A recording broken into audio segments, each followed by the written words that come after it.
Welcome back. Today we are going to talk about some of the questions that we got a couple of days ago from Des Vintage. Remember, she's one of the European Etsy sellers, and we are viewing her shop over this next week to see if we can give her some input. Some of you have already started. Those of you who have, thank you. Those of you who haven't, we're waiting for your input, and we are looking forward to it. But she had a couple of questions that were just too extensive to get into in that video. So I'm going to pick them up here on this video and give you a couple of other things that I think you might find interesting, including a little bit of information about some odd things YouTube does that as a viewer and subscriber, you should probably be aware of. So stay tuned. We'll be right back.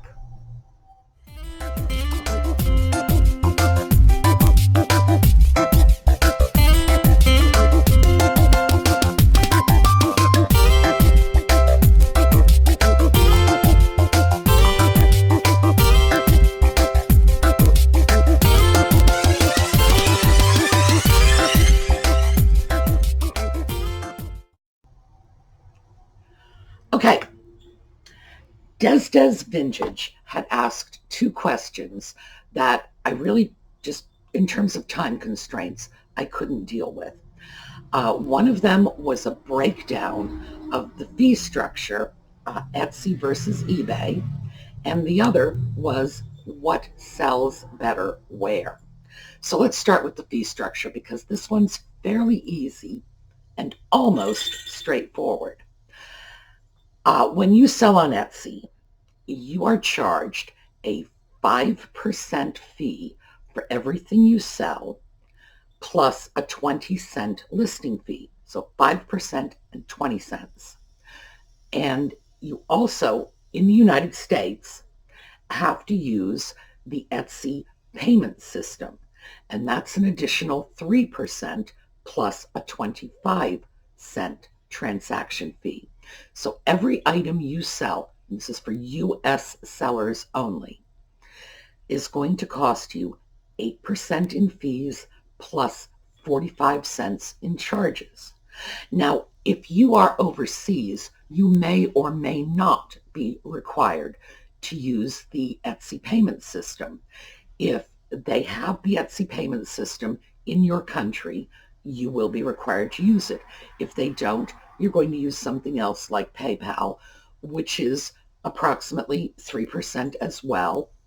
But remember, if you're overseas, you are going to have currency exchange fees. That's going to happen to you if you are in the United States and get your payments from someone overseas as well. So that's something, because it varies widely, and it's not even an absolute given, because on eBay, I had European buyers who routinely made purchases in the United States and kept accounts where they kept balances in US dollars. So there was no currency exchange fee at all. So I'm just going to have to set that aside as a wild card and say that for most of us in the US, it's not a factor. However, for most of you not in the US, it will be. And that's something you should look up and see if you're using euros or if you're using Japanese yen, find out what those exchange fees are, because you will need to know that, but that's very specific to your situation. And frankly, I do not have the time or resources to research every last one of them. However, I am certain that whatever payment system you use is going to have this information readily available to you. So be sure to check that out, because currency exchange fees are little hidden fees. Now, eBay, on the other hand, has a straight up 10% sales fee, and then PayPal has an additional 3%. eBay also does charge listing fees, but They give away so many free listings, and there are so many categories for which listing fees are not charged at all, that the listing fees, for the most part, are irrelevant. When they do charge a listing fee, it's 10 to 20 cents, and it's good for a week. Etsy, by the way, their 20-cent fee is good for 4 months. So there's no question but that Etsy has a better fee structure for the seller. But keep in mind, both Etsy and eBay are going to charge you sales fees not only on the purchase price, but also on the shipping. So if you're selling something for $10 and there's another $5 in shipping, you're paying a fee on $15, even though that other $5 may never even cross your palm. It is what it is. So that's the difference. In general, Etsy has lower fees. However, I did a little more research, a little more in depth, and went online and started looking at what actual Etsy sellers are saying their fees are. And some of them are claiming that their fees can be as high as 30%, because Etsy encourages you to use all kinds of additional services, search engine placement services, ad services, and so on. And I did a quick check. I took a couple of items out of my Etsy shop. They're inexpensive items. It's like $15, $17, and started calculating what these fees were. And they're right. There's no question. If you do buy into all of the ad services that are available, your fees will be very, very high. And for some sellers, especially if they're not getting hits, if they're not getting noticed, if their shop is just sort of flying under the radar and nobody's showing up, they are going to be very tempted to use these services. And the fees can be very high. eBay does not have that sort of thing. With eBay, and keep in mind, I have not checked this one out for at least a couple of years, most of their additional fees are wrapped up in listing fees. So if you want to have a big gallery picture, or you want to put a secondary line of information, and that's going to bring us to our next point, by the way, that secondary line of information in your title, you will pay more. When I did the research a couple of years ago, it worked out to less than $1 an item, unless you were going for off-eBay services like InkFrog or Octiva.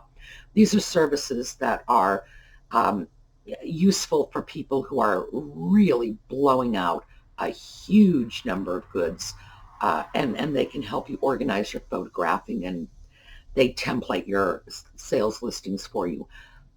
For most of us, that's overkill. But eBay in general, the additional fees will be less than $1 per item, unless you are choosing to list with other eBays. We think of eBay in terms of eBay US, but there's eBay UK, there's eBay Germany, there's eBay this and that.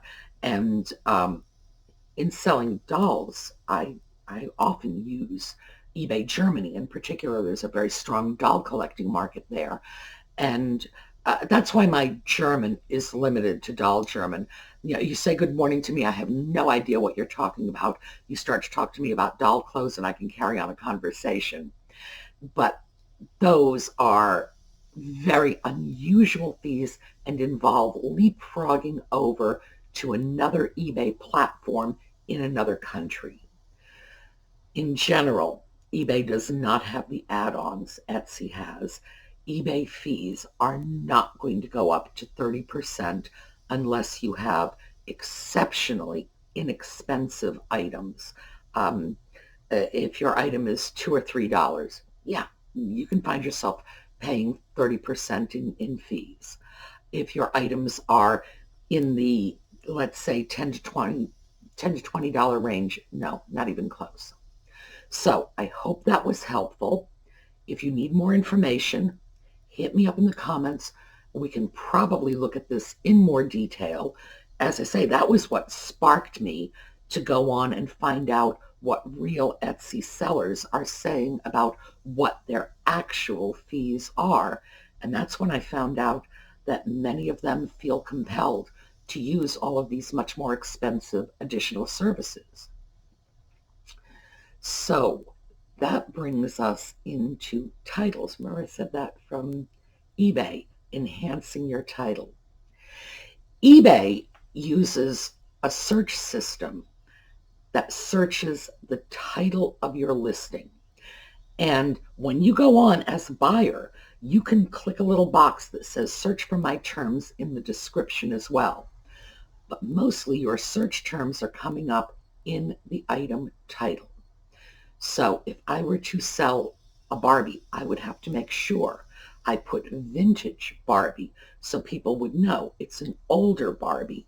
And I sort of routinely started off with vintage Barbie everything, and the rest of the Barbie information would go in there because I had to make sure I was checking off the first two boxes of people's searches because they searched for vintage Barbie. With Etsy, they use their tag system, and the tag system is not really appropriately monitored. eBay, if you put the wrong information in your title, you will find your listing bounced kingdom come before you can blink. They monitor it very carefully. They have a whole set of restricted terms, that things you cannot put in your title, and they're bears about it. Etsy, no. You can put pretty much anything you want in your tags. And this came home to me with quite a start earlier this week when one of our viewers said, hey, did you know that there are people on Etsy who are using your shop name in their tags? Really? No, I had no idea. They're doing the same thing with Crazy Lamp Lady, but Jocelyn is back from vacation this week, so I'm sure she'll be able to deal with it. I didn't have a problem. I simply wrote these people an email and said, please don't, and they were very kind about, not doing it. But that brings up the point of tag abuse. You can do this left, right, and sideways on Etsy because the tags are not monitored. So I could be selling a china plate, and I could put, 24 karat gold ring in my tags. And my china plate would show up if someone was looking for a gold ring. This is entirely up to you. I could also put Barack Obama. And if somebody's going on Google looking for news stories about Barack, they're going to find my china plate. It doesn't make sense to do this because you want buyers who want your items. There's not a lot of point in putting your plate in front of a buyer who is looking for a ring. But some people seem to feel that the more people looking at their listings, the better chance they have of making a sale.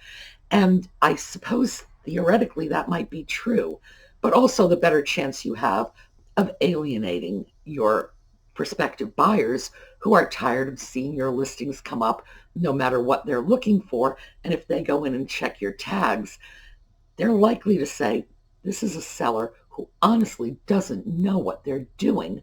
And do I really want to buy from someone who doesn't know the difference between a china plate and a gold ring? So that's definitely something to keep an eye on. The idea of using your tags in order to hijack business from another seller is simply unethical. That's just completely inappropriate. I think we all know that. That's wrong. And I had no idea that was going on until someone pointed it out to me, and I can see that. And if you don't believe me, you go right on Etsy now and run up a search for Crazy Lamp Lady, and then go in and check the tags. And you're going to find that there are people who are putting Crazy Lamp Lady in their tags in order to I assume capitalize on the business Jocelyn has built, which is unethical. So the advice I give you as Etsy sellers is just please don't do that. It may be very, very tempting, but ultimately it's wrong.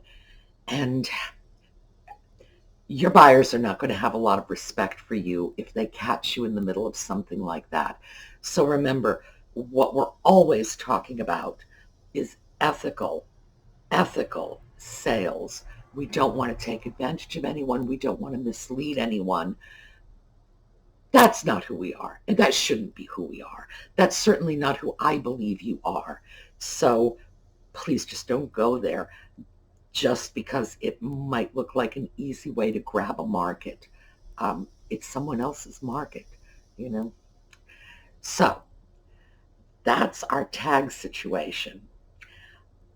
But given the fact that people search differently on eBay than they do on Etsy, if you're switching over from Etsy to eBay, remember that's your title. That's what they're searching. You have to put your product in that description. If it's vintage, you should put that in your title because people will be looking for that. That's how they'll be searching. Um, if it's a plate, be sure to put a plate in there. Make sure they know what it is. Vintage china plate. Add some descriptors because you don't have the option of these tags to fill in the blanks. It's all got to be contained in your title. Now you're going to put a more detailed description in the body. And a lot of people who are looking are going to have clicked that, search the listing text as well. But your shot for grabbing them is titled Make Your Title Good. If you're switching from eBay to Etsy, you're going to put most of that information in your tags. But remember, your tags are short. I believe they allow 20 characters. So if you can't do it in 1 or 2 words, you're going to have to flip that over to the next item or the next tag and put that in. And sometimes that creates problems because if you want to put, you know, antique Japanese porcelain, that's way too many letters. So you're going to have to put in Japanese porcelain. You're going to have to put in antique porcelain. You might have to put in antique Japanese. And Etsy, in fact, encourages sellers to use as many of those 13 tags as possible. And in general, it's a good idea up until the point where you are no longer describing your item. Once you pass the point of describing your item and you're just putting stuff in to try to draw attention to your listings, that's where you have the potential to hurt yourself. Because if somebody is looking for something very different and they continually see your listings come up, they could get sufficiently irritated to just say no, or more likely, just the human brain working the way it does, they'll start blocking it out because they've seen it too many times. And even 6 months from now, if they're interested in your piece, because they've seen it for 6 months, they're just not seeing it anymore. So it's not necessarily in your best interests. Okay, so that's fees, tags, and titles, searches. YouTube. I also came across a little bit of interesting YouTube information in the past couple of weeks. Now, I know a lot of you follow Crazy Lamp Lady as well. I do too. And Jocelyn, a couple of weeks ago, did some videos with Jeffrey from Real Nifty Vintage. And this was really helpful for Jeffrey because he got a lot of new subscribers as a result of this. And then YouTube zapped 300 of his subscribers. Apparently they have an algorithm that determines the steady growth of channels over time. And if there is a big jump, it starts to look to them like the YouTuber has purchased subscribers. Now, this is a thing you can do. I don't know how to do it, so please don't ask, because even if I did know, it's unethical and I would be very reluctant to share the information. But as I say, I don't know, so it's something I can't share with you in any case. But bang, 300 gone. And these were apparently all legitimate subscribers. I do believe he is not purchasing subscribers, and I do understand why he would have had quite a jump in subscriptions after collaborating with Jocelyn, because she has, my goodness, she's close to 100,000 subscribers now. So he's going to get some of that. I get that. So I wanted you to be aware of this, because as subscribers, you should probably periodically check your subscription lists and make sure that you are still subscribed to all of the channels you want to be subscribed to. Because obviously, with Jeffrey, he lost some people that had intentionally subscribed to his channel. And it's very hard for most people to figure this out. And, if you're a YouTuber, I would have to say it's hard for me because of the numbers. But whenever somebody subscribes, I get an email. I get that name, and which means I could always go into my email files, compare them against the YouTube files, and I'd have to find somebody to write me some software for that. But the best way to do it is for the subscribers to just monitor and make sure that YouTube hasn't decided that maybe you really didn't mean to subscribe to a certain channel, or you could find yourself not getting notifications, not being a registered subscriber. It's just something interesting you should be aware of. And the other thing I discovered about YouTube this week is about blocked commenters. Now, I have a very short list, a teeny weeny list. I believe it's 4 blocked commenters. And 2 of them were people who go from one YouTube channel to another, posting links to other outside websites or other YouTube videos. And this is one of the reasons that I ask, please talk to me before you put a link anywhere, because YouTube will usually hold them. Sometimes they'll sneak through, and then I have to do this myself, because one of these little outside videos was, I don't know what the title was, but I've been calling it Guns, Guns, and More Guns. Some Bubba Wahoo sitting back saying, and this here's my favorite gun, Sally. We don't need that. We have children watching, and I do not want kids accidentally going over to a channel like that. And if you think a 5-year-old cannot click on a link and go to another video, then you've never had a 5-year-old, because I've seen 2-year-olds who can do it. So when somebody does that, I just block them permanently, because they're putting the little ones at risk, and we can't have that. And there are a couple of others, frankly, that I think probably could do with counseling. Let me just say that. They could probably do with counseling. So I have blocked them. Here's the interesting thing. I don't think they know it. If you are blocked from a channel on YouTube and you go in and post a comment, you're still going to see your comment. You pull up that channel, you're signed into your account, that comment is showing up for you, but it's not showing up for anybody else. Interesting. So I think there may be a lot of people out there who may have been blocked from a lot of sites and simply have no idea. So, given the fact that, by and large, this is not an issue for our viewers, it's just, I don't know, a little bit of YouTube trivia I thought I would share with you so that you were aware of how these things work, because I wasn't. And remember, I mean, I have the channel, I have the block button. I'm able to sort of put people into a little block queue.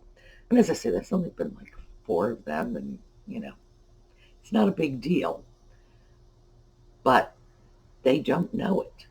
So for all I know, the guy with his guns is still attempting to post links here, but he's not able to, but he doesn't know that. Maybe that's a good thing. All right, one more thing we need to talk about before we wrap this up, and that is the second question that Des Vintage asked that I had trouble answering because, again, it's very involved.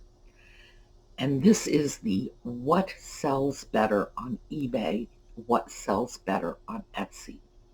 Now, I'm sure there's a pattern. I haven't been able to pick it up. The closest I've come is if eBay has a category for it, it will probably sell better there. Now, I had said that eBay did not have a mid-century modern category, and somebody corrected me on that, and they do. It's in periods and styles in antiques, but it's mostly furniture. And I thought, well, that probably isn't going to resonate with Etsy sellers because Etsy doesn't do a lot of business in furniture. But they do. I looked it up.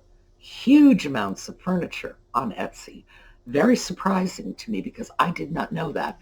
And if I were looking for furniture, even for handmade or hand decorated furniture, Etsy would not be my first stop. So I found that quite interesting. Now, on eBay, in their mid-century modern category, it was everything from furniture and lighting right down to Archie comic books. Mid-century modern. I don't know how they worked that one out.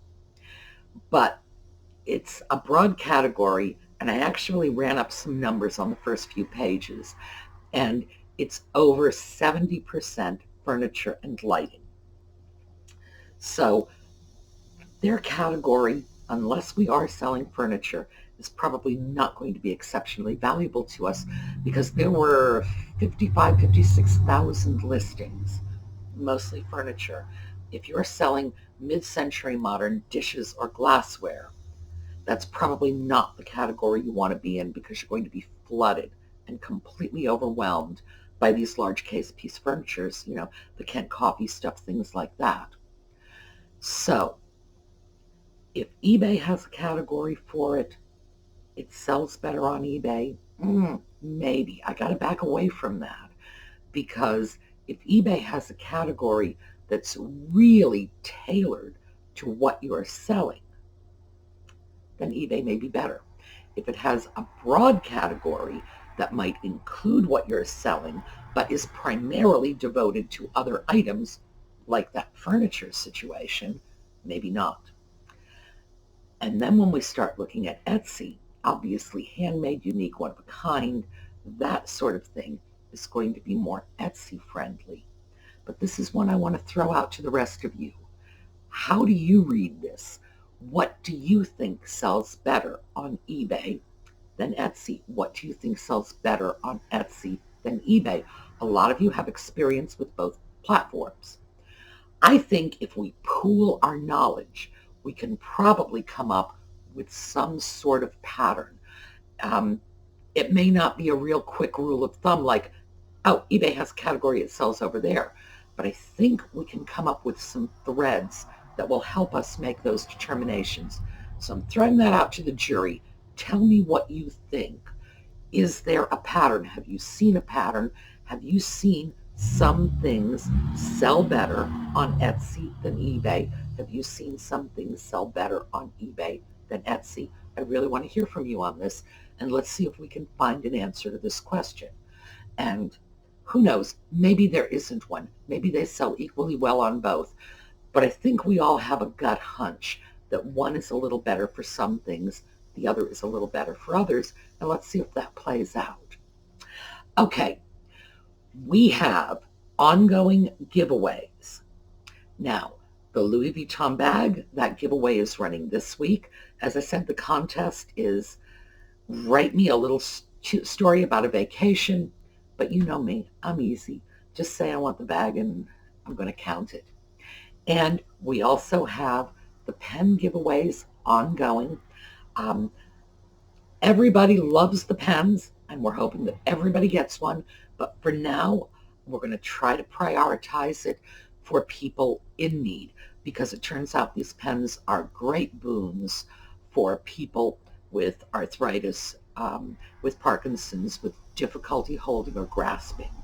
So if you or someone you love needs a pen, write in. Let me know what's going on. We'll see if we can get you a pen. And once we've filled the, the greatest need, we're going to move on and make sure everybody who just loves them, because they are beautiful. We're going to make sure this is an ongoing giveaway from now till the end of time. All right. Have a great week, everyone, and I will see you later.